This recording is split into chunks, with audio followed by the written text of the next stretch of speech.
ప్రియమైనటువంటి వారులారా, ప్రభువైనటువంటి యేసుక్రీస్తు నామం పేరట మీ అందరికీ నా హృదయపూర్వకమైన శుభములు తెలియజేయుచున్నాను. కీర్తనల గ్రంథము 9వ అధ్యాయం 10వ వచనం మనం గమనించినట్లయితే, యెహోవా నిన్ను ఆశ్రయించు వారిని విడిచిపెట్టువాడవు కావు, కావున నీ నామమెరిగిన వారిని నమ్ముకొందురు.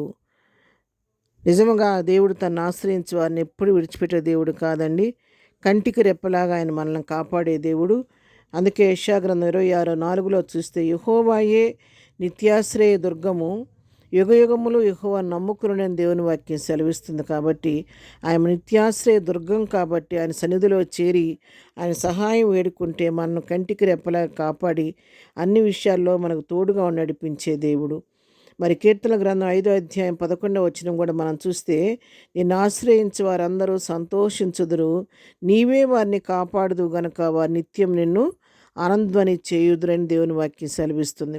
ఆయన మనం ఆశ్రయించినట్లయితే, ఆయన ఆశ్రయించి వారు ఎప్పుడు సంతోషిస్తారని, ఆనందధ్వని చేస్తారని కూడా దేవుని వాక్యం సెలవిస్తుంది. కాబట్టి మనం ఈ లోకంలో మనకు ఎదురవుతున్న అన్ని పరిస్థితుల్లో కూడా ఆయన సన్నిధికి వెళ్ళి ఆయన ఆశ్రయం కోరుకొని, ఆయన రెక్కల క్రింద మన ఆశ్రయం కోరుకుంటే ఆయన మనకు తోడుగా ఉండి మన కన్నీటిని తుడిచి మనల్ని ఆదరించి కనికరించి మనకు అన్ని పరిస్థితుల్లో ఆశ్రయముగా ఉండి మనం నడిపించే దేవుడు. కాబట్టి అలాంటి దేవుని వైపు మనం తిరిగి ఆయన సన్నిధిని కోరుకొని ఆశ్రయమైన దేవుని సన్నిధిలో ఆశ్రయం పొందుకుంటూ ప్రభు కృపలో ముందుకు సాగిపోదాం. అలాంటి కృపా ధన్యత ప్రభు మనకందరికీ దయచేయును గాక. ప్రభు కృప సదాకాలము మనందరికీ తోడై ఉండును గాక.